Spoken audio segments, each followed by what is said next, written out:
죽음을 마주하고 산다는 것은 어떤 의미를 갖는가 하는 것이 되겠습니다. 대강 말씀드릴 순서는 얼마나 살지 모른다. 우리는 말이죠. 또 두 번째, 단 한 번뿐인 삶. 그래서 어떻게 살아야 하는가 하는 삶의 전략을 말씀드리는 순서로 이야기를 하겠습니다. 어떤 사람은 장수를 누리는 반면에 어떤 사람은 어린 나이에 생을 마감하기도 하지 않아요. 즉 죽음은 사람에 따라서 가변적입니다. 이게 우리에게도 지금 언제 죽음이 찾아올지 모르는 거예요. 그렇다면 죽음의 이런 가변성은 죽음을 더 나쁜 것으로 만드는가 아니면 더 좋은 것으로 만드는가? 예컨대 우리 모두가 80이면 80까지 다 가가지고 거기서 죽는다 이렇게 이제 생각할 때하고 언제 죽을지 모른다 이렇게 생각할 때하고 어떤 것이 더 나쁩니까? 일단 여기에 우리가 이제 평균 수명이라는 게 있잖아요. 그 평균 수명을 기준으로 봤을 때 말이죠. 평균 수명 이하에서 죽는 사람도 있고 평균 수명을 넘기고 죽는 사람도 있지 않습니까? 그런데 평균 수명을 채우지 못하고 죽는 사람이 더 억울합니까? 평균 수명은 넘기고 죽는 사람이 더 억울합니까? 아니 물론 뭐 사람마다 다를 수 있겠지만은 그는 일반적으로 생각하면은 죽음은 나쁜 것이지만 그것보다 더 억울한 것은 다른 사람들보다 빨리 죽는 거예요. 실제 안 그렇습니까? 아니 죽음 자체는 우리 박탈 이론에 따라서 지금 잘 안 죽으면은 누릴 수 있는 그런 모든 축복의 시간을 빼앗아 가버리니까 나쁜 거 아닙니까? 그런데 그런 상황에서도 더 나쁜 건 뭐냐 하면은 남보다 빨리 죽는 거예요. 평균 수명 이상을 사람은 그래도 평균보다 오래 살아서 다행이다 이렇게 생각할 가능성이 많습니다. 평균 수명을 기준으로 삼아가지고 우리가 평균 수명을 못 채우고 죽는 사람하고 평균 수명을 넘기고 죽는 사람 이렇게 양분해서 그 사람들의 그 심리 상태를 우리가 파악해 본다는 말이죠. 자신이 죽는다는 것은 평균 수명 채우든 못 채우든 다 나쁘지만은 평균 수명을 기준으로 봤을 때 그 사람들이 느끼는 심리적 상태는 서로 다르다 이거죠. 그게. 그러면 왜 그게 더 나쁘냐 했을 때 재미있는 게 그것은 우리가 이제 만 원짜리 만일에 이제 뭐 몇천 원짜리 물건을 사면서 만 원짜리 돈을 냈단 말이죠. 그럼 거스름 돈을 받아야 되잖아요. 그럼 거스름 돈을 받을 때 그 거스름 돈 내주는 사람이 잘못해가지고 생각보다 많이 내줄 때도 있고 적게 또 내줄 때도 있고 그렇게 그런 경우가 있을 수 있지 않습니까? 9천 원짜리 저 물건을 사고 만 원짜리를 이렇게 내니까 내가 이제 받아야 될 돈은 1,000원만 거스름 받으면 되잖아요. 그런데 2,000원을 딱 내준단 말이지 그 사람이. 그런 경우하고 내가 1,000원을 받아야 되는 상황인데 500원만 내한테 내주는 거예요. 그럼 그때 어느 쪽이 더 신경이 많이 쓰입니까? 신경이 날카롭게 되는 경우는 어느 쪽이에요?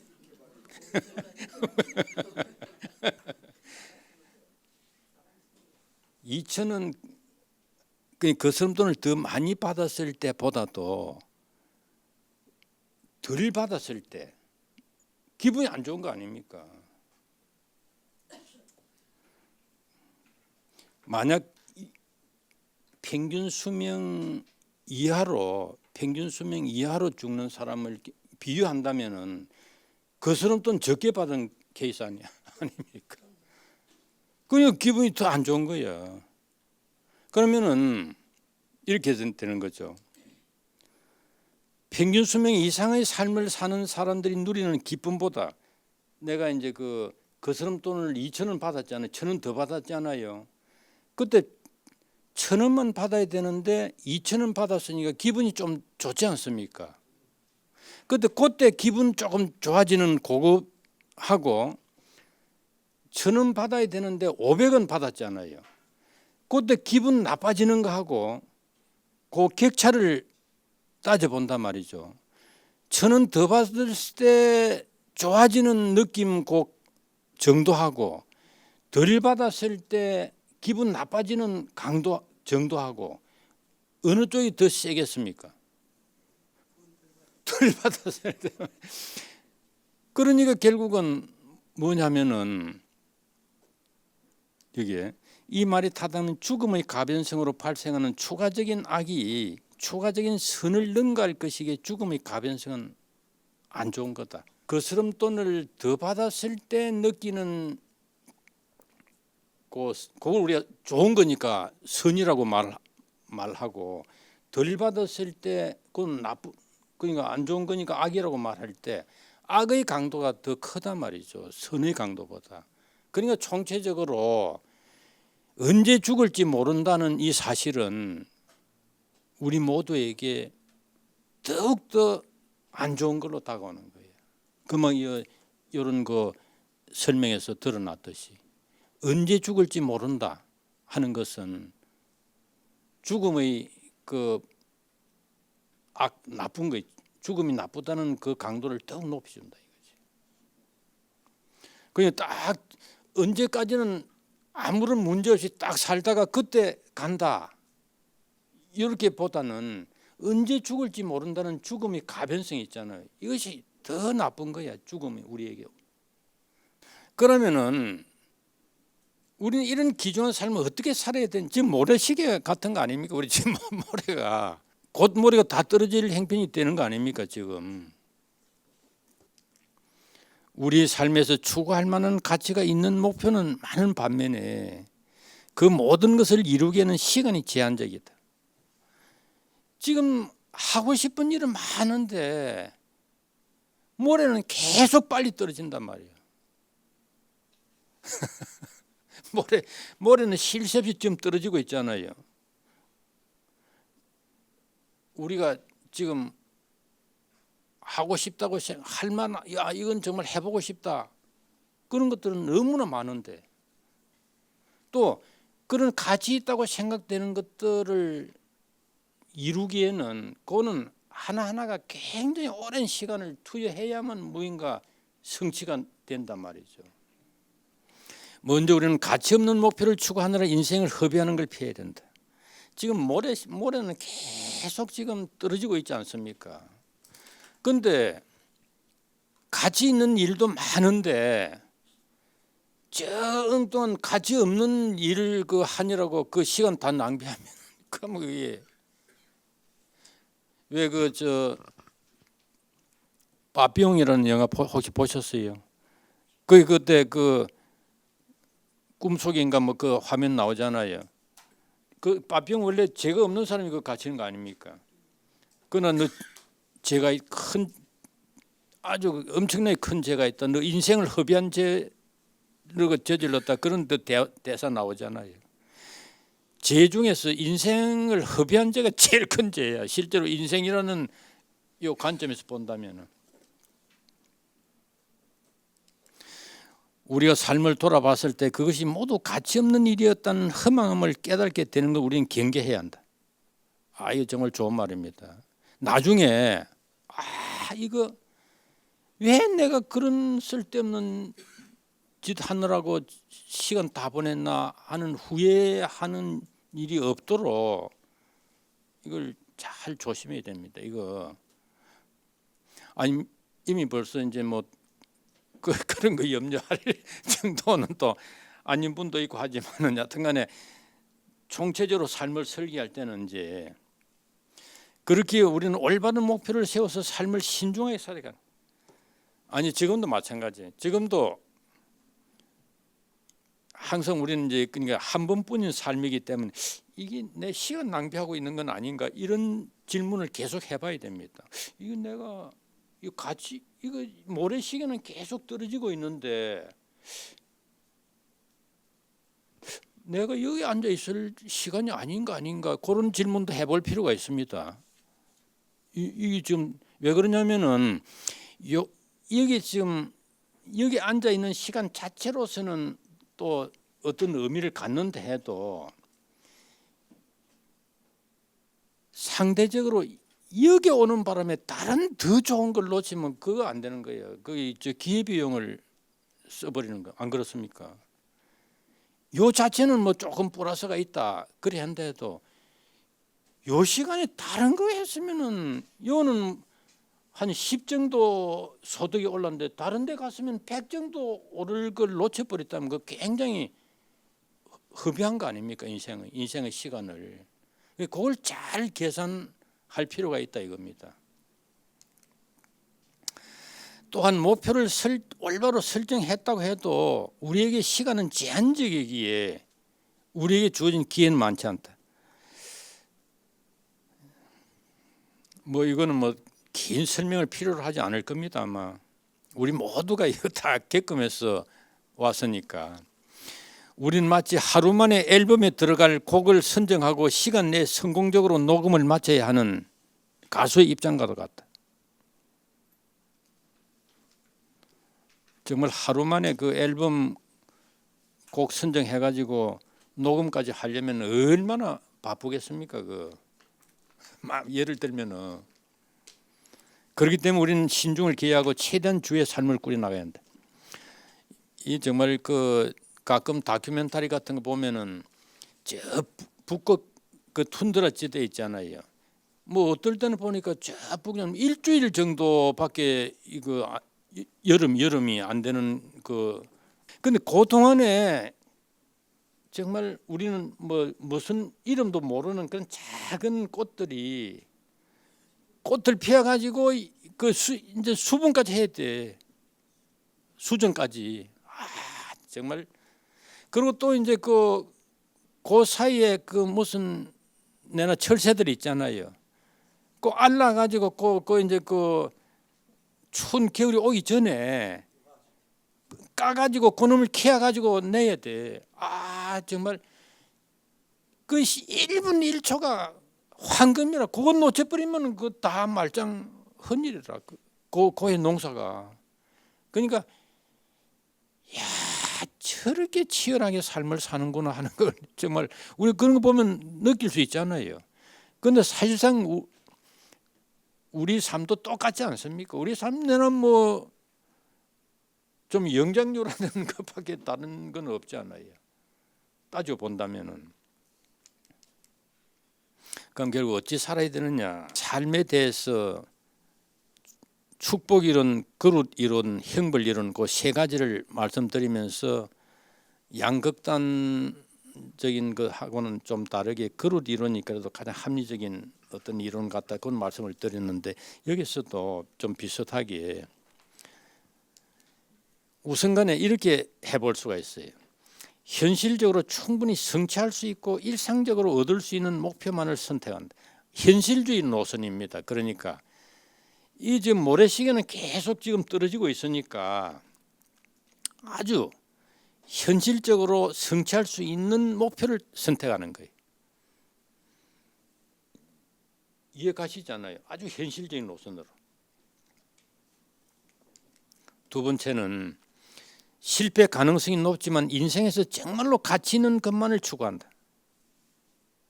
이런 전략을 또 세울 수도 있어요. 이건 이상주의적 전략입니다. 이상주의 노선. 아까 제가 좀 전에 말씀드린 것은 현실주의 노선이고 당장 이거 성취 가능한 것부터 일단 확보하자. 우선 거의 자잘한 걸 할지라도 일단 성취 가능한 것부터 일단 확보해 보자. 이렇게 이제 하는 현실주의 노선이 있을 수 있고 실패 가능성은 높지만은 인생에서 정말로 가치 있는 것을 일단 추구해 목표를 설정해 보자.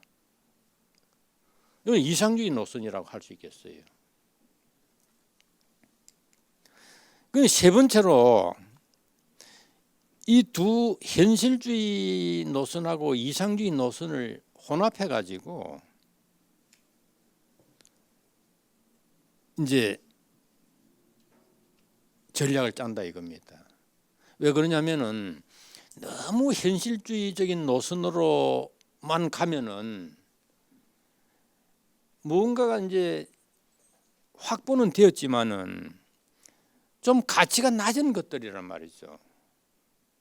실제로 우리가 인생에서 쉽게 손에 획득할 수 있는 것들은 좀 가치가 낮은 것들이거든. 그리고 아주 가치가 높은 것은 손에 넣기 힘들잖아요. 그러니까 현실주의로 가면은 아주 높은 가치를 추구하는 것이 배제돼 버리고, 이상주의 노선으로 가면은 이상을 쫓다가 나중에 손에 아무것도 남는 게 없는 식으로 될 위험이 있고, 그럼 이게 양쪽이 너무 위험하지 않나. 그래서 적절하게 이걸 섞어 가지고 한 발은 현실주의 노선을 디디고 한 발은 이상주의 노선으로 이렇게 이제 또 가는 인생의 설계 방식도 있을 수 있겠다 이거죠. 이 세 노선 중에서 어느 것이 좋다 나쁘다 이렇게 단정적으로 말하기는 힘듭니다. 제 생각에는 상황에 따라서 우리가 적절하게 여러 노선들을 선택할 필요가 있다 이렇게 저는 좀 생각하고 있는데, 예를 들어 가지고 우리 아주 이제 젊은 시절 있잖아요. 뭐 20대 이렇게 이제 인생을 출발하면서 삶을 설계해 나가는 이때는 좀 이상주의 노선을 택한데도 그게 큰 무리가 없을 것 같아요. 왜 그러냐면은 이렇게 쭉 그 10년, 20년 추구해 보다가 안 되면 또 다른 걸로 전환해서 또 추구할 수도 있으니까 실패해도 다시 그걸 만회할 찬스는 온다 이거죠. 그러니까 높은 이상을 일단 설정해서 추구해 본다 해서 나쁠 건 없지 않습니까? 왜냐면 그게 안 되면 또 다른 걸로 나중에 또 다른 찬스를 기다려 보자 이렇게 기회가 있으니까. 그러면 나이가 이제 막 60대가 되고 이래 가지고 높은 이상주의로 이제 나간다 할 때, 아니 지금까지 막 일관되게 이상주의로 살아왔으면은 또 뭔가 그게 어떤 결실을 이루기 위해서 그걸 계속 밀고 나갈 수는 또 있겠지만은, 그러나 일반적으로 생각할 때 너무 이상적으로만 나간다면은 실패했을 때 만회할 찬스가 없잖아요. 그 약간 좀 위험 부담이 좀 크지 않겠습니까? 또 나이에 대한 그런 그 차이뿐만 아니라 상황에 따라서 세상 돌아가는 그 상황이 아주 좋을 때는 이상주의로 또 한번 설계해도 좋고, 상황이 아주 좋지 않다 그러면 현실주의 노선으로 또 나가는 것도 일리가 있지 않나 그런 생각이 듭니다. 그러니까 어느 쪽으로 꼭 가야 된다는 것이 단정적으로 결정되어 있는 것은 아니고 본인이 처한 상황에 따라서 이런 노선 저런 노선을 선택하는 것이 아닌가 이런 생각이 들어요. 이 그림 보이시죠? 여기 이제 이쪽 거 세로로 센 요것은 이제 삶의 만족도를 뜻하고, 이쪽 가로로 쭉 이렇게 해놓은 건 이제 수명을 뜻합니다.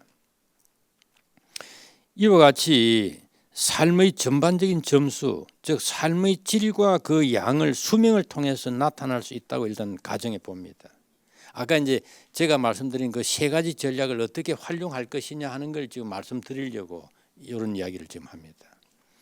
이렇게 단순화시켜 본다면은 위 사각형의 넓이가 우리의 삶의 행복의 전체적인 양을 의미한다고 할 수 있다. 요 지금 세로 요 길이하고 요 가로 길이 이걸 곱하면 이 사각형의 넓이가 나오잖아요. 이것이 전체적인 우리 행복의 양이 요 넓이로 표시된다. 그건 이해 가시죠? 네. 그러면은 삶의 질이 100점인데 50년간 산단 말이죠. 오른쪽에는 삶의 질이 100점인데 100년간 산다.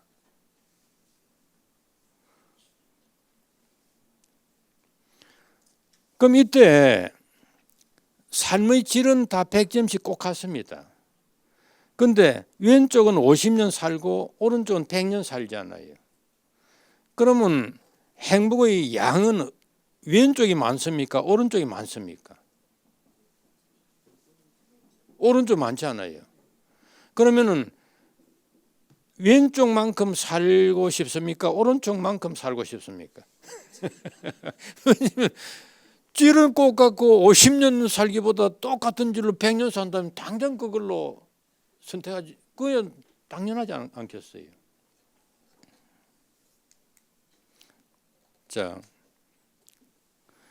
이때 그러면은 삶의 질은 왼쪽은 100점인데 50년간 살고 오른쪽은 삶의 질이 130점인데 50년간 산단 말이죠.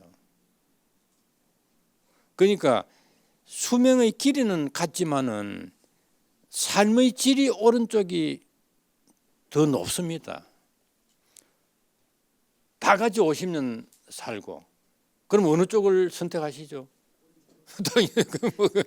바보가 아니라면 이것도 당연히 너는 같은 길이로 살면서 그의 질이 높은 그 삶을 추구할 수밖에 없지. 그러니까 제가 왜 이런 이야기를 말씀드리냐면은 우리 삶의 가치 행복이라고 부르는 것은 양과 질이 얽혀가지고 지금 계산된다는 걸 일단 말씀드리려고 하는 거예요. 양과 질이 같이 복합적으로 작동하고 있다. 자, 50년간 사는데 왼쪽은 100점짜리 그 삶의 질은 100점인데 50년간 삽니다. 그런데 오른쪽은 삶의 질은 약간 낮아요. 90점 10%는 낮습니다. 근데 100년간 사는 거예요. 이걸 이제 계산을 해보면은 왼쪽은 5,000점 되잖아요. 100 곱하기 50이니까 총량이. 그럼 여기에 90 곱하기 100이니까 9,000점이 되잖아요. 5,000점 대 9,000점이니까 거의 2배 가까이 되지 않습니까? 물론 10% 질은 떨어졌어요. 10% 여기 이쪽은 100점이고 이쪽은 90이니까. 아까 제가 말씀드린 이거 삶의 가치를 계산할 때 양과 질을 동시에 지금 본다 이렇게 말씀드렸잖아요. 설사 질에 있어서 10점 정도 떨어졌다 해도 총량이 배 정도 가까이 되니까 그건 문제 없다 이렇게 보는 거예요. 합리적 아닙니까? 뭐 10% 정도 삶의 질이 떨어졌다 해서 이게 지금 50년 가는 게 100년 가는데 아니다 나는 꼭 100점짜리 50년으로 가겠다 할 사람은 별로 없단 말이죠. 100점짜리 100년 삽니다. 100점짜리를 100년 살고 1점짜리를 3만 년 산다고 가정해 봅니다. 그러면은 100점짜리를 그 100년 사니까 총량은 만점이 됩니다. 100 곱하기 100은 만점 아닙니까? 그런데 이게 이제 1점짜리가 3만 년 사니까 3만 점이 됩니다. 안 그래 총량이. 그러면은 100점짜리 100년보다도 1점짜리 3만 년이 총량에서 3배가 많아요. 이쪽은 만점밖에 안 되는 3만 점이 나왔단 말이죠. 아까 그거는 100점에서 90점 됐을 때는 한 10% 정도 질이 떨어진 거 아닙니까? 그런데 100점짜리가 1점으로 됐다는 것은 이거는 거의 엄청나게 그냥 그게 저 질이 떨어져 버리고 1점짜리의 그 이게 지금 삶의 그 질이라는 것은 거의 제로 없는 거나 마찬가지 상태 조금 높은 아니 그것도 마이너스는 아니지. 그건 하여튼 마이너스는 아니라 할지라도 1점밖에 안 되는 삶이니까 삶의 질이 100점하고 비교한다면 정말 아주 낮은 상태죠. 그러나 대신 길게 간다. 그 총량은 늘었다. 총량이 3배 된다 해도 요 100점짜리 100년을 선택할 사람들이 많을 걸로 그렇게 예상이 됩니다. 아니 모두 그럴지 어떨지는 지금 확실치 않지만 아마도 100점짜리 100년을 그냥 선택할 분들이 상당수 많지 않겠느냐 그런 생각이 듭니다. 질이 너무 낮으니까 양이 길게 간다 해도 그걸 선택하기가 좀 주저한단 말이죠. 선택하기 좀 그렇지 않습니까? 너무 질이 낮단 말이죠. 그럼 만일에 여기에 삶의 만족도가 처음부터 제로 이하로 된 거예요. 이런 경우도 생각할 수 있거든요. 그래 이제 쭉 이렇게 수명이 간다 할 때 이 사람 이런 케이스에 있어서는 수명이 긴 것이 이 긴 수명이 축복입니까 형벌입니까? 이런 경우는 이 처음부터 마이너스 행태에 있으니까 이게 길어봐야 소용이 없어. 아무 소용이 없어. 그건 1점이라도 있으니까 또 길면 또 누적이라도 되지만 이거는 길면 길수록 마이너스만 커지는 거 아닙니까? 삶의 질이 늘 마이너스 상태를 유지하고 있다면 죽음은 나쁜 것이 아니라 좋은 것이라고 말할 수. 항상 이제 제가 지난번에도 죽음이 언제나 나쁜 것은 아니다고 했을 때는 이런 경우를 상정하고 말씀드렸던 겁니다. 삶의 질이 마이너스 상태에 돼 있는데 그게 길면 무슨 소용이 있느냐 말이지. 빨리 이때는 종결 하는 것이 이익이지. 그런 이제 관점이거든요. 그럼 이제 이런 우리가 지금까지 삶의 지금 양과 질 또 그런 걸 기반으로 해서 현실주의 노선으로서 삶을 설계할 건지 이상주의 노선을 설계할 건지 또 복합 노선을 채택할 것인지 그런 그 이야기들을 했거든요. 그 이제 삶을 설계할 때 이 삶의 질과 양이라는 것을 어떻게 하면 제대로 잘 평가할 수 있을 것인가 하는 게 굉장히 큰 관건입니다. 그때 우리에게 삶의 지혜를 주는 것 중에 하나가 불교의 사성제라고 할 수 있어요. 이제 삶을 설계할 때 말이죠. 삶을 설계할 때 불교의 사성제는 첫 번째에 따르면 세상의 모든 곳에는 고통과 아픔이 있다. 내가 고성제 그런 거 아닙니까? 그래가지고 세상에는 고통과 질병, 죽음 그리고 아픔이 만연하다. 좋은 것을 얻을 수도 있지만 그것을 잃어버릴 때 고통과 괴로움이 뒤따르기 때문에 삶은 결코 좋은 것이 아니다. 이에 대해 불교는 상실의 고통을 최소화하기 위해서 삶의 모든 좋은 것들에 대한 집착을 버리라. 아까 이제 우리가 가끔 좋은 것도 얻지 않아요, 살아가면서. 그 이제 좋은 것도 얻고 하니까 그 좋은 거 얻는 것을 너무 극대화적으로 그걸 설계를 하면은 설사 좋은 것을 많이 얻었다 할지라도 그 얻은 것이 또 잃어버렸을 때 오는 고통을 너 어떻게 감내할 거냐 말이지. 이제 그런 이야기를 하는 거예요. 좋은 것들에 대한 상실감을 얻게 된 이유는 우리가 나라고 하는 자아를 가지고 있기 때문이었다. 왜 좋은 것을 잃어버렸을 때 우리가 상실감을 갖느냐 말이죠. 그건 나라고 하는 자아 때문에 그런 거 아니냐. 만일 나와 관계가 없다면 그 일이 좋지도 나쁘지도 않을 거 아니냐. 좀 안 그렇습니까?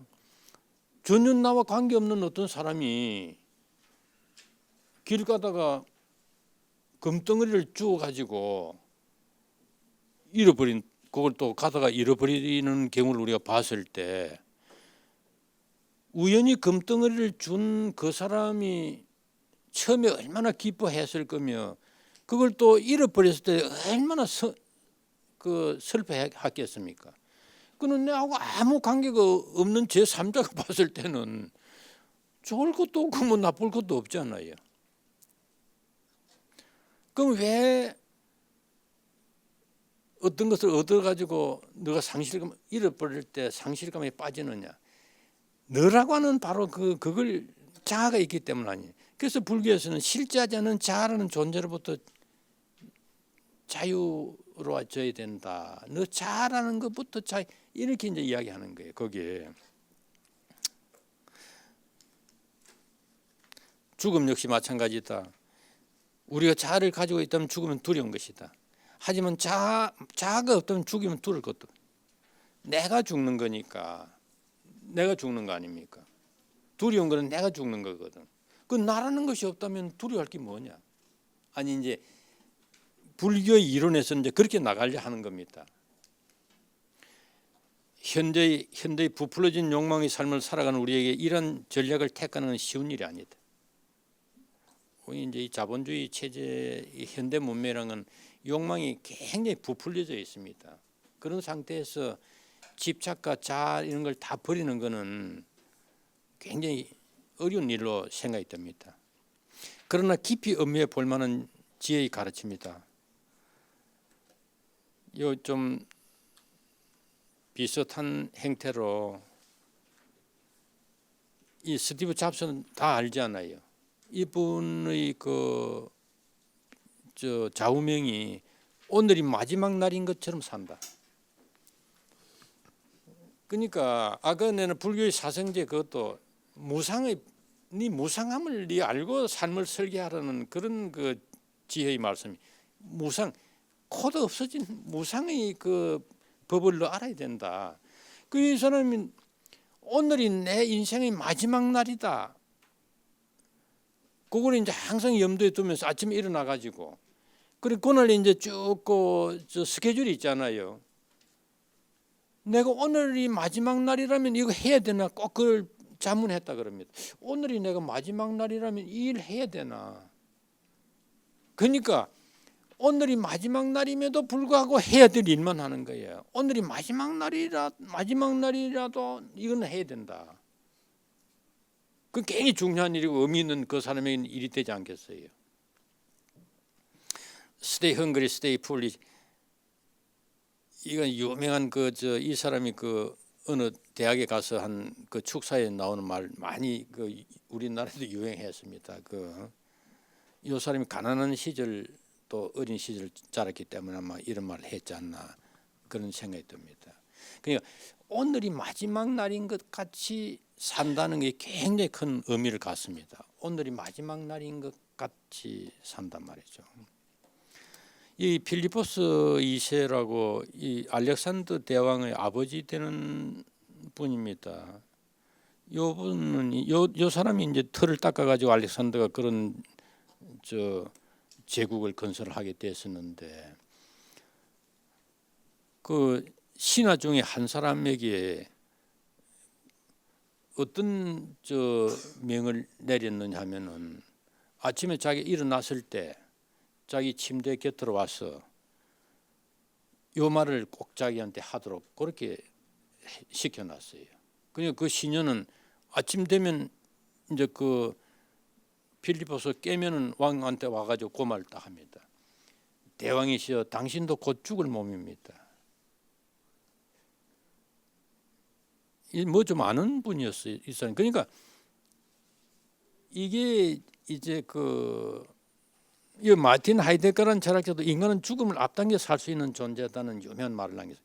이게 그러니까 통상 우리는 이제 죽음이라는 것을 다 잊어버리고 그것도 이제 계속 그걸 너무 그게 압도되면 또 삶에 지장이 있으니까 그것도 이제 안 좋은 측면이 있겠습니다만은 그러나 적어도 죽음이라는 것에 대해서 삶을 설계할 때는 반드시 그 죽음이라는 것을 염두에 두고 설계할 필요가 있습니다. 죽음이라는 것을 염두에 두지 않을 때 허욕이 막 일어나는 거예요. 허욕 있잖아요. 뭐 그냥 허욕 망상이 이제 출몰해가지고 결국 허욕 망상이라는 건 쓸데없는 일 아닙니까?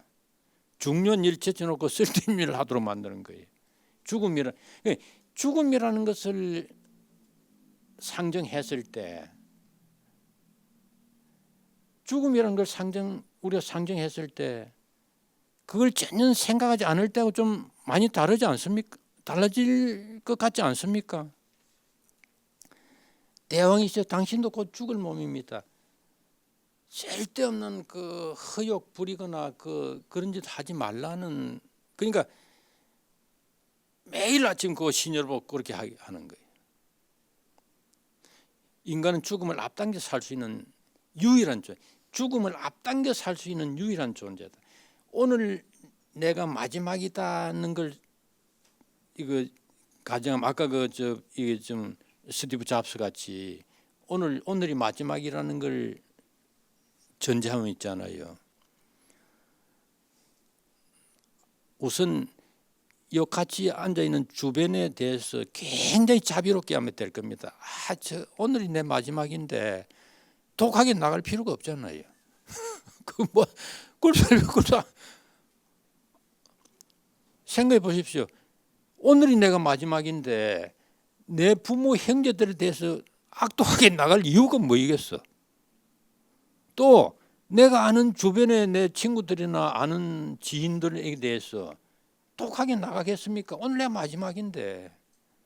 굉장한 자비가 지금 용솟음쳐 내가 오늘이 마지막이라는 걸 상정하면은, 오늘 종합 말씀드리겠습니다. 아까 제가 처음에 그 죽음의 가변성, 언제 우리가 죽을지 모른다는 것은 우리를 더 슬프게 했잖아요. 그런데 어쨌든 간에 인생은 한 번 모래시계 한 번 내려가는 거 아닙니까? 뭐 어떤 분은 가끔 이렇게, 어떤 학생들도 가끔 어떨 때 들어보면 나는 이 생에서는 틀렸어 이런 말을 하는데, 거의 좀 이 생에서는 아니 그러면 다음 생에서 뭐 새로 출발하자는 그런 의미가 함축되어 있는데, 다음 생이라는 게 지금 어떤지 보장되어 있지도 않은데 이 생에서는 틀렸어 그런 말하는 것은 뭔 계산이 좀 크게 잘못된 것 같은 난 생각을 갖습니다. 뭔가 하여튼 지금 현재 상태에서라도 삶의 설계를 잘할 필요가 있어요. 지금 내일 죽는다 할지라도 지금 삶의 설계를 제대로 해야 되는 거예요. 그래서 이제 아까 우리가 현실주의 노선, 이상주의 노선, 또 그 좀 혼합적 노선 이런 걸 이야기하고, 삶을 설계할 때 양과 질을 어떻게 또 개선할 것이냐 하는 이야기도 하고 그랬잖아요. 그런 모든 것들을 우리가 설계할 때 죽음의 의미를 반추한다는 것이 굉장히 중요하다는 말씀을 드리려 하는 겁니다. 진정으로 의미 있는 그 삶을 설계하려면 죽음을 전제하고 설계해야 된다. 그래서 오늘 어떻게 살 것인가 이렇게 물었을 때, 죽음을 앞당겨 살 때 우리는 자신의 진정한 실존과 만난다, 이런 결론을 내리겠습니다. 내가 언제 죽을지도 모른다는 것을 전제하고 지금 우리가 삶을 설계하고 이 현재를 살아야 된다. 그때만 비로소 진정한 실존이 나타난다. 죽음을 어떻게 수용할 것인가 하는 문제가 되겠습니다. 순서는 반드시 죽는다, 죽음의 필연성, 또 언제 죽을지 모른다, 죽음의 예측 불가능성, 어디서 어떻게 죽을지 모른다, 죽음의 편재성, 삶과 죽음의 상호 효과, 이런 순서로 말씀을 드리겠습니다. 윌리엄 셰익스피어가 죽음을 제외하고는 아무것도 내 것이라고 할 만한 것이 없다는 유명한 말을 남겼습니다. 정말 생각해 보면 의미심장한 말같이 생각이 듭니다. 우리가 뭐 부나 명예나 또 뭐 여러 가지 자신이 원하는 것들을 자기 것이라고 생각하는 착각에 많이 빠져 있잖아요. 그러나 사실상은 이 윌리엄 셰익스피어의 말과 같이 가장 내 것이라고 할 만한 것은 죽음 하나가 아닌가 이런 생각이 듭니다. 자, 죽음의 필연성인데요. 지금 여러분들 여기 지금 오늘 저 강의 들으러 오셨잖아요. 그런데 그것은 안 올 수도 있었습니다. 그렇잖아요. 뭐 다른 일 때문에 여기 그냥 저 결강할 수도 있고 이렇지만은 그러니까 그거는 이제 여기 오신 것은 일종의 선택 사항이라고 할 수 있습니다. 자신이 선택해서 여기 왔잖아요. 그런데 죽음은 선택 사항이 아닙니다. 만약 우리가 죽고 싶으면 죽고 안 죽고 싶으면 안 죽고 그러면 정말 좋을 건데 여기 그러니까 강의 들으러 나오고 싶으면 나오고 또 다른 일이 있어가지고 막 바쁘면 안 나오고 이런 선택사항 같이 죽고 싶으면 죽고 안 죽고 싶으면 안 죽고 그러면 정말 좋을 건데 죽음은 그렇지가 못합니다. 그러니까 필연적으로 죽음은 필연적으로 다가온단 말이죠. 그럼 이제 왜 지난 시간에도 말씀드렸습니다마는 죽음이 나쁜 이유는 죽지 않았을 때 우리가 누릴 그런 축복의 시간을 빼앗아가기 때문 아니었습니까? 그래서 우리가 이제 그걸 박탈 이론이라는 주제로 이야기를 쭉 진행하고 했었는데요. 우리가 만약 죽지 않았다면 누릴 수 있는 그런 축복의 시간을 죽음은 빼앗아 간단 말이죠. 그러니까 죽음은 나쁜 거 아니었습니까? 아니 물론 빼앗길 것도 없는 상태가 되었을 때는 꼭 죽음이 나쁘다고 할 필요는 없겠지만은 이제 대체로 보통의 경우에는 아직도 더 누릴 축복의 시간을 죽음이 빼앗아 가니까 그건 나쁘다 이제 이렇게 된 거거든요.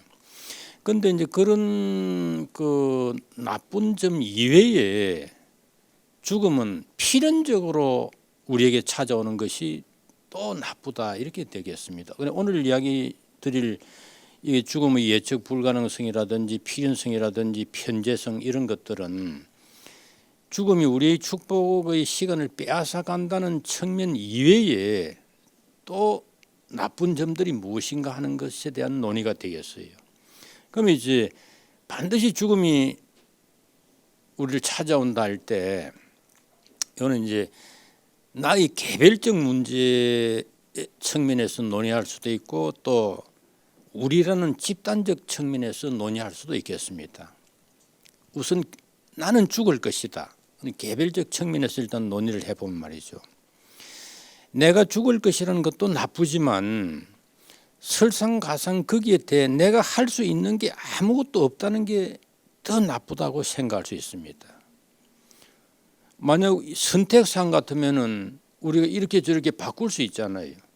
그런데 죽음이라는 것은 우리의 선택사항이 아니기 때문에 죽음이 반드시 우리를 찾아온다는 것을 잘 알고 있지만은 거기에 대해서 우리가 할 수 있는 일이 있습니까? 할 수 있는 일이 아무것도 없단 말이죠. 아니 물론 건강 관리를 잘하고 또 이렇게 차 타고 다닐 때도 좀 아주 조심하고 해서 사고를 막는다든지 병에 일찍 걸린다는 것을 조금 예방할 수는 있겠죠. 우리가 할 수 있는 일은 말이죠. 그렇지만은 끝내 죽음이 찾아오는 것을 막지는 못한단 말이죠. 그러니까 그에 대해서 아무것도 할 수 없다는 이것이 이제 죽음이 더 나쁜 이유 아닌가 이런 이야기를 하는 겁니다. 내가 죽을 것이라는 사실은 필연적이다. 그럼 여기에 대해서 우선 두 가지 이제 대답이 가능하겠는데요. 내가 죽을 것이라는 사실이 필연적이라는 것에 대해서 두 가지 태도의 답이 있습니다. 하나는 내가 죽을 것이라는 사실 자체로도 충분히 나쁘지만 설상가상으로 거기에 대해 내가 할 수 있는 게 아무것도 없다는 게 더 나쁘다. 나는 죽음의 신의 소나기에서 절대로 벗어날 수 없을 거야. 내 존재에 대한 핵심적인 진실에 직면해서 아무것도 할 수 없다는 사실이 죽음을 더 나쁜 것으로 만들고 있다고. 이런 이제 우리가 항변 쪽의 대답을 할 수가 있습니다. 죽음의 그 필연성에 대해서 말이에요. 죽음이 반드시 찾아오는 걸 알지만은 내가 거기에 대해서 아무것도 할 수 없다는 것이 더 나쁘단 말이죠. 그런데 이제 약간의 좀 다른 상반되는 그 태도의 답도 있습니다. 뭐냐면은 우리가 아무것도 바꿀 수 없다는 사실을 인정한다면 죽음에 대한 절망감도 어느 정도 사그라질 것이다. 아까는 이제 죽음에 대해서 아무것도 어떤 조치도 할 수 없다는 것이 이제 너무나 좋지 않은 일로 이렇게 이제 우리가 받아들였다면, 이번에는 아무것도 할 수 없다는 사실을 인정하면은 절망감도 어느 정도 사라지지 않겠느냐, 이제 그런 이야기 되겠습니다. 내가 죽을 것이라는 사실 앞에서 할 수 있는 건 하나도 없다는 사실을 받아들이는 순간 고통은 어느 정도 사라질 수 있다. 여기 이제 정말 좀 잘 생각해 봐야 될 문제 중의 하나입니다. 정말 내가 죽는 것에 대해서 내가 아무런 그 조치도 할 수 없다는 사실이 말이죠, 더 나쁜 것으로 느껴지는지, 아니면은 그 불가피한 성질이라는 특성 때문에 오히려 고통이 어느 정도 그만 체념해서 사라지는 건지. 우리는 이미 엎드러진 물에 대해서는 어쩔 도리가 없다. 마찬가지로 2+2가 4라는 것처럼 필연적인 사실을 우리가 바꾸기 위해 할 수 있는 아무것도 없을 것이다. 여기 물을 제가 여기에 쏟아버리면은 여기 다시 담을 수 있습니까, 없습니까? 할 수가 없잖아요. 도저히 어쩔 수가 없는 게. 또 2+2가 4라는 것을 이걸 우리가 바꿀 수 있습니까? 2+2는 5다든지 뭐 10이라든지 이렇게 함부로 바꿀 수가 없잖아요. 이렇게 우리가 바꿀 수 없다는 것을 인정한다면 어쩔 수 없는 일에 대해 우리가 아무것도 느끼지 않을 수 있을 것이다. 죽음 역시 그런 것으로 받아들이면 되지 않을까. 필연적인, 이건 어쩔 수 없다는 것을 확실하게 받아들이면은 우리의 그런 고통도 동시에 많이 가라앉지 않을까. 우리의 불안이라든지 또 그 어떤 공포라든지 분노라든지 이런 거 있잖아요. 그런 것들이 어느 정도 가라앉지 않을까. 이제 이런 이제 두 개의 상반된 이야기들이 전개되어 있는데요. 이 바리우 스피노자라는 분이, 이분이 이렇게 말했어요. 저 17세기 네덜란드의 철학자인데, 인생에서 일어나는 모든 일이 필연적이라는 사실을 깨닫게 된다면 우리는 그것들로부터 감정적 거리감을 유지할 수 있다. 이분의 그 철학이 입각하면은 우리는 우리는 보통 사람들은 자기가 자유의지대로 무엇인가를 선택하고 이렇게 행동하는 것 같이 생각하지 않아요. 그런데 이 스피노자의 그 주장에 의하면은 우린 자유의지가 없습니다. 모든 게 이 우주 속에 전개되는 모든 것은 필연적으로 일어납니다.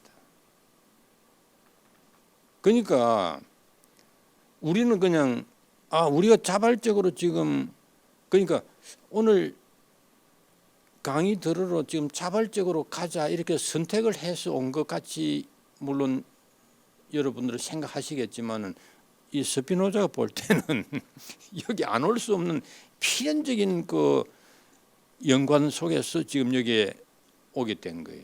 모든 일은 이 우주 속에 일어나는 모든 일은 필연적이라 할 수 있습니다. 그러니까 모든 것이 필연적으로 다 일어난다면은 그것에 대해서 안타까워하고 분노하고 뭐 슬퍼할 일이 뭐 있겠느냐 말이지. 도스토옙스키라고 왜 그 톨스토이와 더불어 러시아의 유명한 문호 있잖아요, 소설가. 그 사람이 쓴 그 지하 생활자의 숙이라는 그 중편 소설이 있어요. 사회주의 유토피아를 건설하려는 그 열렬한 지지자들이 2 곱하기 2가 4라는 것만큼 이 유토피아는 확실하다는 걸 이제 주장을 합니다. 이 소설 속에서 말이죠. 그런데 이제 거기 반대하는 사람이 2 곱하기가 4라는 사실에 대해 자신이 아무것도 할 수 없다는 사실에 분노를 느끼는 사람이 그 나옵니다.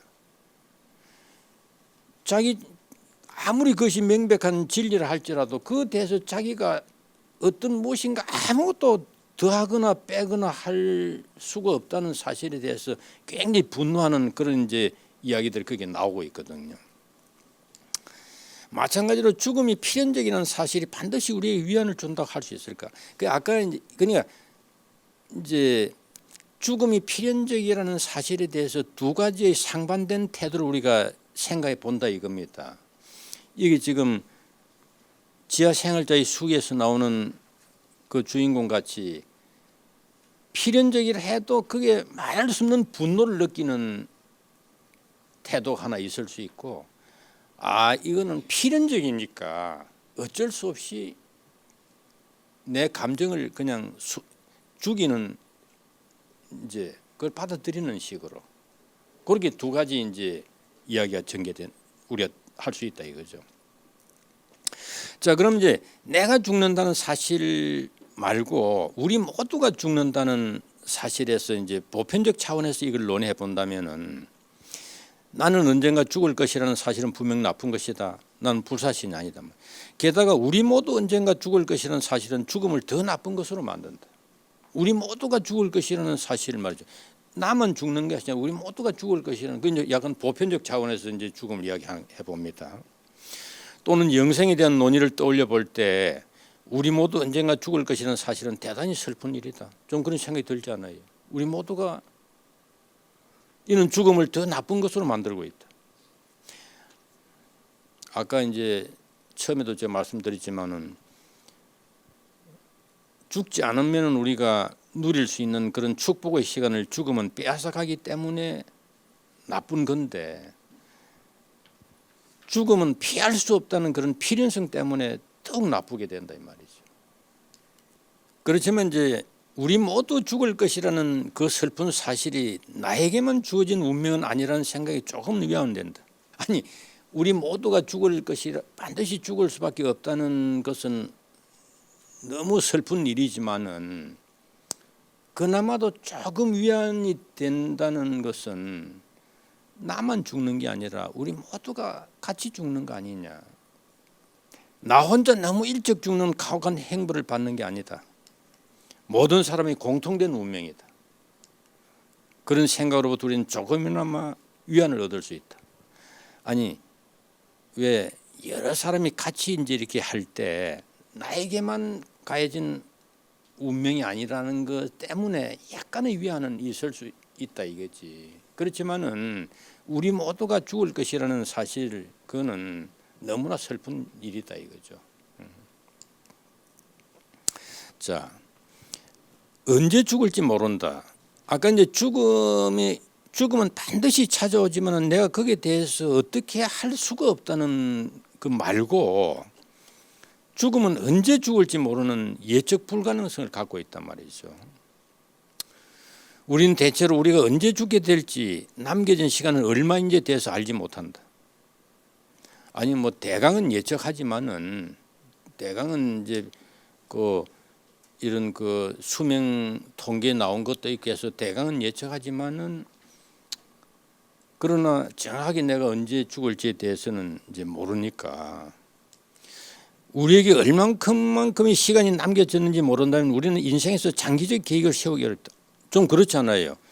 나에게 얼마만큼의 시간이 남겨져 있는가에 대해서 내가 전혀 예측할 수 없다면은 장기적 계획을 세우긴 좀 어렵지 않겠습니까? 그게 예를 들어 가지고 내가 의사가 되기 위해 앞으로 10년간 공부를 하기로 했는데 의사가 되기 전에 죽는다면 그 모든 계획은 수포로 돌아갈 것이다. 안 그렇습니까? 저희가 이제 죽음의 예측 불가능성에 대해서 우리가 지금 이야기를 하고 있는데 언제 죽을지 모른다는 사실이 죽음을 더 나쁘게 만든다는 예를 지금 들고 있는 겁니다. 그런데 반대로 70살까지 살 것을 기대해 가지고 거기에 맞춰서 인생을 쭉 계획을 해왔단 말이죠. 그런데 100살까지 살아버렸단 말이죠. 예를 들어 가지고 그러면은 자기가 그 인생 플랜을 짤 때는 70까지 이제 살 걸로 생각해 가지고 쭉 짜와 했는데 100살까지 사니까 30년을 그냥 이 어떤 플랜도 짜지 않은 상태에서 뭐 어영부영 하다가 지나게 돼 버린단 말이죠. 왜 삶의 예측 불가능성이 이거 나쁜 거냐, 이걸 좀 더 구체적으로 실증적으로 이제 설명을 해보려고 합니다. 여기 지금 그 왼쪽에 있잖아요. 왼쪽에 위에 이제 여기에 세로 행복축이고 여기 시간 가로가 이제 시간축으로 이리 돼 가지고 여기 지금 그 삼각형의 넓이 있지 않습니까? 이 삼각형 넓이는 왼쪽과 오른쪽이 꼭 같습니다. 그러면 이제 왼쪽은 출발할 때는 크게 행복하지는 않은 상태에서 제로에서 출발하잖아요. 제로에서 출발했지만은 마지막 이제 인생을 종결할 무렵에 최절정에서 이제 종결한단 말이죠.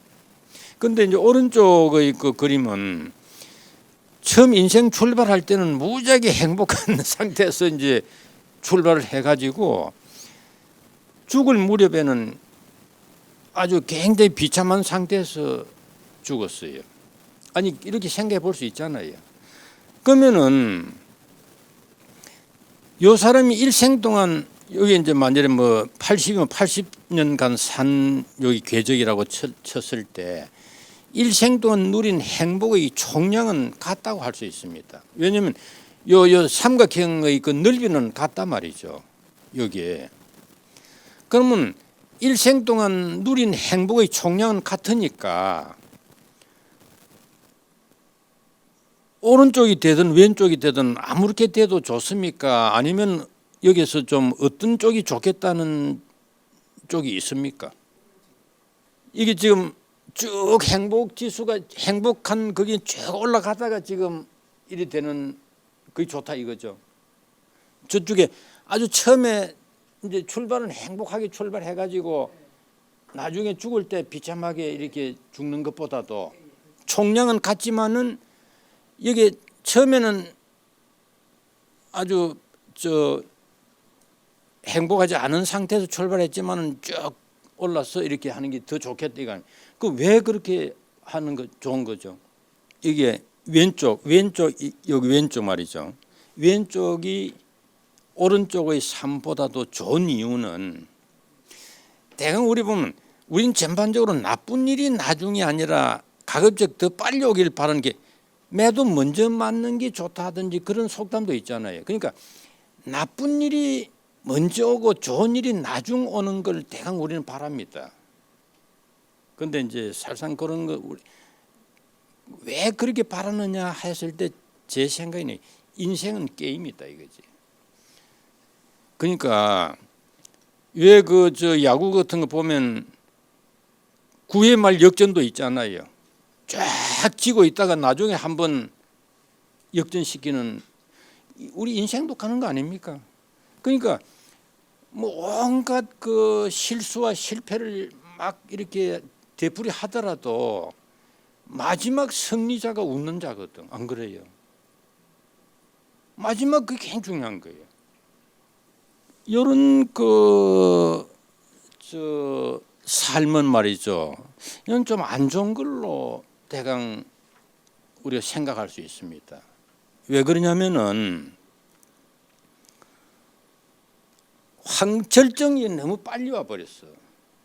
이거 그렇잖아요. 그 그래프 보면은 이거 지금 너무 일찍 절정으로 와가지고 그 후에는 쭉 몰락해가는 시간으로 되어 있잖아요. 여기에 황금기를 너무 일찍 누린 삶도 이제 우리가 이 인생을 게임과 같은 형태로 본다면은 좋지 않은 걸로 보이는 거예요. 자, 그러면은 이거는 어떤가? 이런 식으로 만약에 진행됐다면 어떻게 생각합니까? 그러니까 행복 수치가 그러니까 처음 출발하는 상태로 쭉 가다가 그냥 끝나버리는 거지. 죽을 때도. 여기 행복 여기서 쭉 출발해가지고 그대로 평탄하게 이제 그 살다가 그냥 딱 죽는단 말이지. 만일에 이걸 여기 이제 예를 들어 가지고 제가 많이 다 그리지는 못했지만 이게 처음 출발이 이게 굉장히 높지 않아요. 뭐 높은 상태니까 이리 왔다가 이렇게 끝나버리면은 이게 아주 넓으니까 행복을 많이 누리고 간 점에서 그러면은 이런 삶도 쭉 생각해 볼 수 있어요. 요런 점. 그러니까 출발이 또 이제 여기에서 그렇게 행복하지도 못한 상태에서 쭉 이렇게 계속되다 끝나버린 거예요. 근데 아니 이거 이제 요즘이 여기 높다는 의미에서 이렇게 된 것들은 요 밑에보다는 요 위에 삶이 행복하다 이렇게 말할 수는 있지만은 그러나 이런 등속의 아니 이건 아주 좀 이건 별 행복을 누리지 못한 삶 밑에서 그냥 쭉 이리 와다 이거 끝나버리면은 그러나 이런 삶들은 이런 삶만큼은 안 된다 이거예요. 왜 그러냐면 이 좀 재미가 없지 않습니까? 이게 좀 제대로 이제 우리 인생을 게임이나 소설과 같다고 말하려면은 이게 이제 그 굴곡이 있는 상태에서 이렇게 해서 나 역전해 가지고 클라이맥스로 가서 장렬하게 끝내버렸대. 이게 그래서 이것이 이것보다는 낫다 이렇게 되는 거를. 그 가장 멋진 삶은 이런 삶이다 이렇게 될 수 있는 가장 멋진 삶은. 그래서 보면 삶의 소설이 줄거리와 같거든. 소설이와 그렇잖아요. 막 역전 당하는 그런 영화도 그렇잖아요. 막 그냥 죽을 고비를 몇 번 넘기다 나중에 승리하는 그런 게 재밌잖아요, 그게. 그래서 이런 이제 우리가 삶의 궤적을 이렇게 생각해 봐야 되는데 우리가 언제 죽을지 모른다는 그 사실은 말이죠. 우리가 언제 죽을지 모른다는 그 사실은 우리 이런저런 그 삶의 그런 플랜을 제대로 짤 수를 없게 만든단 말이에요. 언제 죽을지 모른다는 그 예측 불가능성은. 그래서 앞의 그래프에 비해서 알 수 있는 것은 우리가 삶의 전반적인 행태에 관심을 기울일 수밖에 없는데 그렇다면 죽음의 예측 불가능성은 우리로 하여금 삶을 어떤 행태로 꾸밀 것인가를 설계하기 더욱 어렵게 만들기 때문에 죽음은 부정적인 요소를 추구한다고 말하죠. 우리가 이제 인생을 쭉 설계를 해야 되잖아요. 그 설계도 각자가 멋있게 설계를 해야 되잖아요. 그런데 언제 우리가 죽을지 모른다는 사실은 이런 멋있는 인생의 설계를 어렵게 만든다 이거지. 좀 그런 측면이 있지 않습니까? 제대로 이게 어느 순간에 내가 절정에 올랐다가 이제 거기서 종국을 끝낸다는 그런 나름들이 다 설계를 하면서 인생을 살지 않아요. 그런데 언제 죽을지 모른다는 사실은 그런 그 인생 설계를 어렵게 만든단 말이지. 근데 이제 물론 죽음의 시기를 알게 되는 게 무조건 좋을 것인가 하는 것은 의문이 있습니다. 죽음의 시기를 아는 것이 부정적으로 작용할 수도 있습니다. 죽음의 시기를, 아까는 죽음의 시기를 모르기 때문에 삶을 설계하기가 더 어렵고 그러므로 죽음은 더 나쁘다 이렇게 됐는데, 죽음의 시기를 아는 것이 안 좋을 수도 있어요. 예를 들어 내가 정확히 언제 죽는지를 알게 되었다고 해보자. 그 경우 내 죽음이 점점 다가온다는 사실은 내 삶의 부담으로 다가와서 오히려 인생의 즐거움을 놓치게 될 수도 있다. 그게 이제 제가 지금 주 텍스트로 쓰고 있는 이게 저자 셸리 케이건 이 사람이 예일 대학에서 죽음이란 무엇인가라는 주제로 이 책이 나온 지가 벌써 몇 년 전, 20년 넘게 강의를 해왔었어요. 그런데 이제 그 강의에 시한부 선고를 받은 학생 한 사람이 계속 그게 이제 강의를 들었습니다. 그 학생이 이제 아주 못을 병에 걸려가지고 몇 년밖에 살지 못할 것을 알게 되고 시한부 선고를 받고 자신이 진정으로 원하는 것이 무엇인가를 스스로 물었을 때 그 학생은 학교를 졸업하는 것이다 이런 결론 내리고 이 셸리 케이건이 죽음이란 무엇인가의 강의를 이제 계속 들었어요. 그런데 이제 그 마지막 학기 거의 마지막 학기에 병세가 악화돼 가지고 이제 그 학기를 종결을 못했어요. 그러니까 중간쯤 듣고 그냥 몸이 더 악화돼 가지고 고향으로 돌아갔었는데, 그런데 그걸 예일 대학에서는 이거 어떻게 처리해야 되느냐 하고 고민을 하다가 그 학생에게 졸업장을 수여한 걸로 되어 있습니다. 마지막 학기를 모두 16주면 그게 적어도 3분의 2 이상을 그게 출석해야 이제 학점이 나가거든. 그런데 그 친구는 이제 그 3분의 2까지도 못 듣고 병이 악화돼 가지고 고향으로 갔어요. 그러나 이제 그 여러 가지 정황을 고려해 가지고 예일대는 그에게 학위를 수여하기로 결정하고 그 학생은 이제 세상 뜨기 전에 학위를 받은 걸로 아주 유명한 그런 이야기였습니다. 그러니까 정말 우리가 과연 1년 남았다 혹은 내가 5년 여생이 남았다 이렇게 했을 때 과연 무엇을 할 것인가도 한번 좀 생각하는 건 의미 있는 그 이야기 되지 않을까 그런 생각이 듭니다. 자, 어디서 죽을지 모른다. 그럼 죽음의 편재성은 우리가 언제 어디서 죽을 수 있다는 걸 말한다. 우리는 안전하다고 생각하지만 갑자기 뇌졸중으로 죽을 수도 있고 전혀 예상치 못한 교통사고로 죽을 수도, 안 그렇습니까? 우리 실제로 죽음이란 것은 언제 발생할지, 죽음의 가능성은 언제 어디서나 존재한다고 할 수 있습니다. 아까 그러니까 오늘 제가 쭉 말씀드린 죽음은 불가피하다. 언제 죽을지 예측 불가능하다. 어디서 죽을지 모른다. 그런데 어디서 죽을지 모른다는 이것도 죽음을 더욱 나쁘게 만든다고 할 수 있습니다. 왜 그러냐면은 예를 들어 가지고 이 사유실을 해본 말이죠. 어떤 휴가지에 도착해서 여기서는 죽을 일이 전혀 만일 가정해 가지고 어떤 휴가지가 있는데 거기에 가기만 하면은 전혀 죽는 일이 없다고 한다면 그 사람이 모이겠습니까? 안 모이겠습니까? 엄청나게 모일 거예요. 어디서 죽을지 모른다는 사실은 죽음을 더욱 좋지 않게 만든단 말이죠. 그러니까 아까 이제 죽음은 제일 처음에 제가 말씀드리지, 죽음은 우리의 안 죽었을 때 우리가 누리는 축복의 시간을 빼앗아가기 때문에 나쁠 뿐만 아니라 그 불가피한 것에 대해서 우리가 어떤 조치도 못한다는 것, 또 언제 죽을지 예측이 불가능하다는 것, 또 어디서 죽을지도 모른다는 이런 것들이 죽음을 더욱 나쁘게 만든다 이거죠. 좀 그렇지 않습니까? 네.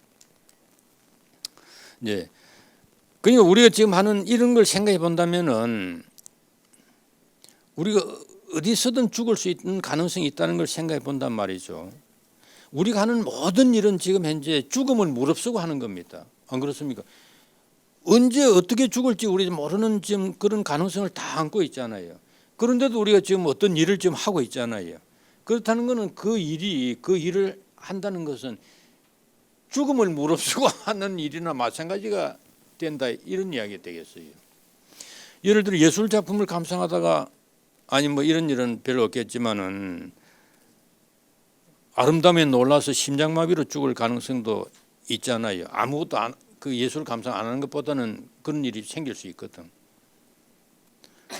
그렇다면 예술 작품을 감상하는 것은 죽음을 무릅쓰는, 아니 그러니까 예술 작품을 감상하든 또 여기에 지금 여러분들이 강의를 듣고 있던 이 모든 것들은 사실상은 냉정하게 따져본다면 죽음을 무릅쓰고 지금 감행하는 일들이라고 할 수 있겠다 이거지.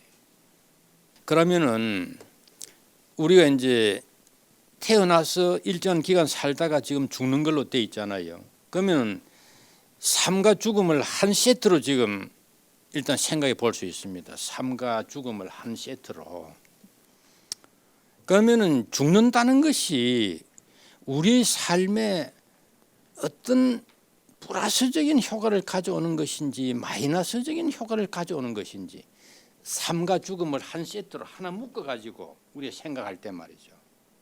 죽는다는 것은 우리의 삶에 플러스적인 요소가 되는가 마이너스적인 요소가 되는가 말이죠. 그걸 지금 이야기해 보려는 거예요.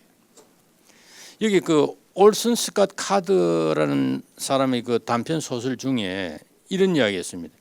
인간은 우주의 모든 생명체 중 유일하게 죽는 종임. 이 소설 속에 이제 그런 걸 가정했습니다. 다른 모든 생명체들은 영생을 합니다. 그런데 인간만이 이제 일정한 기간 살다가 죽는 거예요. 그 이제 인간은 당연하게 영원히 죽지 않는 다른 생명체들을 굉장히 부러워합니다. 왜냐하면 인간만이 그것은 죽고 다른 생명체들은 영원히 이제 살아가니까. 인간의 영생은 매력적인 대상이 이제 돼 있죠. 반면 우주의 다른 생명체들은 죽을 수 있는 존재라는 이유로 인간을 부러워합니다.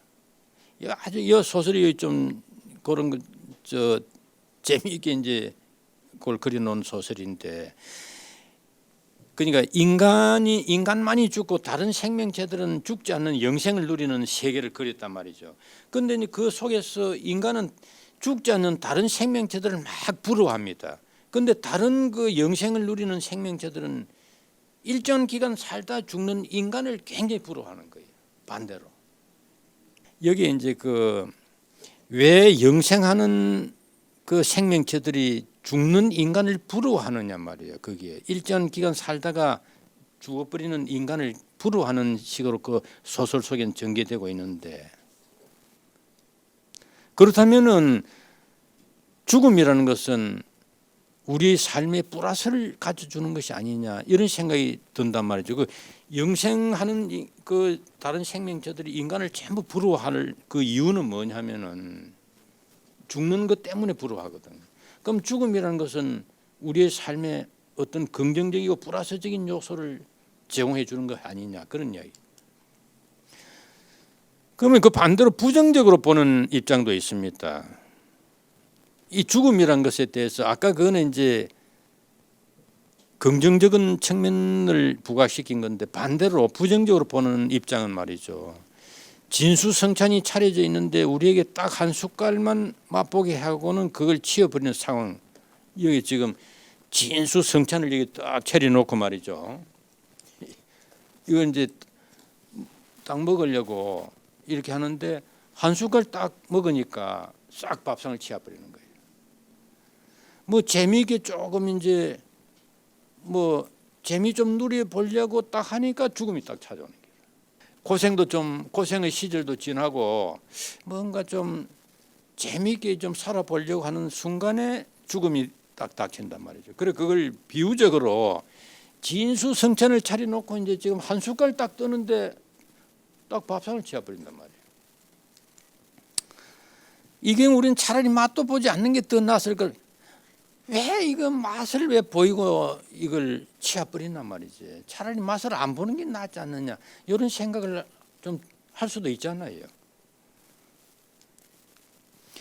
마찬가지로 우리는 인간의 조건을 인생의 맛을 살짝 보고 모든 것을 빼앗기는 과정으로 설명할 수 있다. 이런 관점에서 본다면 삶과 죽음은 그 상호 효과에 있어서 부정적인 상호 효과를 뭔가 재미 좀 이제 보려고 하는데 죽음이 찾아왔단 말이죠. 그러면 차라리 태어나지 않았 이런 그 인생의 맛을 안 보는 게 차라리 낫지 않느냐. 죽음이 이렇게 찾아올 바에야 그런 생각을 우리가 해볼 수 있단 말이죠. 그럼 이제 비유적으로 이런 그 비유를 해볼 수 있습니다. 두 가지 경우를 생각해 보자. 한 가지 경우는 내가 평생을 웨이터로 살았을 경우이다. 이게 평생을 웨이터만 처음 출발할 직장 가질 때부터 웨이터로 출발해가지고 계속 쭉 수십 년간 웨이터로 이렇게 생활을 하는 경우 하나 있고, 다른 경우는 내가 한 나라의 왕이었는데 몰락해서 웨이터가 된 경우, 이 두 가지 일단 생각해 봅니다. 왕의 삶을 살아보지 않았다면 첫 번째 경우의 웨이터의 삶을 나쁘다고 하지는 않을 것이다. 아니 처음 출발부터 막 나는 웨이터 하겠다. 웨이터가 내 적성에 맞다. 또 웨이터 정도면 나는 만족한다. 이런 식으로 해서 출발했다면은, 그래가지고 쭉 웨이터 생활을 했다면은 뭐 웨이터가 나쁠 게 없잖아요. 그러나 왕으로서 살다가 어떻게 몰락해서 웨이터가 되었다면은 그 왕으로 살다가 웨이터가 된 사람의 삶이 행복하겠습니까? 물론 그 뭐 사람에 따라서 좀 다를 수는 있겠지만 적어도 하여튼 처음에 웨이터로 출발한 사람하고 비교해 봤을 때 왕으로서 하다가 몰락해서 웨이터가 됐다면은 뭔가 그게 좀 불운하다고 말해야 되지 않겠어요? 아니 물론 자기가 그냥 그 내적으로는 뭐 큰 충격을 안 받을 수 있다 뭐 이렇게 우리가 주관적으로 생각할 수 있을지 모르지만 총체적으로 봤을 때 불운하다 이렇게 말할 수밖에 없잖아요. 이런 점에서 삶과 죽음의 상호 효과는 부정적 효과를 낳는다 할 수 있다. 죽는다는 것은 이게 아까 진수성찬 차려놓고 한 숟갈 먹으니까 밥상 치운다. 또 왕같이 생활하다가 몰락해서 웨이터가 된다. 이런 거나 마찬가지다. 이제 살다가 죽는다는 것은 그러니까 죽으면 좋지 않지 않느냐 이렇게 이제 이야기하려는 그런 거예요. 근데 이제 좀 정리해 본다면 이렇게 되겠습니다. 부정적인 효과는 여기서는 단지 맛만 보고 모든 걸 빼앗기는 상황, 죽음이라는 것에 대해서 조금 이렇게 재미있게 이제 살아보려고 하는데 죽음이 찾아온단 말이죠. 비극적인 인간에서 시체로 끝나가고 마는 상황이다.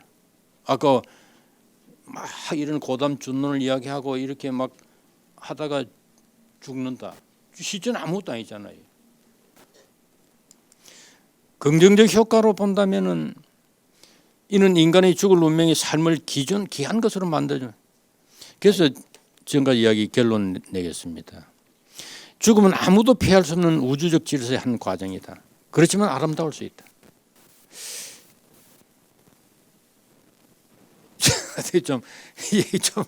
아니 그러니까 지금 제가 이제 아까 그 원래 죽음은 죽지 않았을 때 우리가 누릴 축복의 시간을 빼앗아 가기 때문에 안 좋은 거다, 나쁜 거다 이렇게 이야기했었잖아요. 그런데 그것에 더해 가지고 반드시 찾아오지만은 우리가 그 어떻게 손쓸 수 있는 그게 없다는 거, 언제 찾아올지 모른다는 거, 어디서 찾아올지 모른다는 거, 그런 것 때문에 죽으면 더 나쁜 거예요. 그런데 죽으면 도저히 아무도 피할 수 없단 말이에요. 우주적 질서의 한 과정이니까. 그러나 그 죽음이 주는 그 메시지를 우리가 제대로 받아들인다면, 그러니까 종국이기 때문에 지금 우리의 삶은 귀중한 시간이 되는 거 아닙니까? 그 점을 생각한다면은 죽음은 어떤 의미를 가질 수 있다. 그런 이야기 되겠습니다.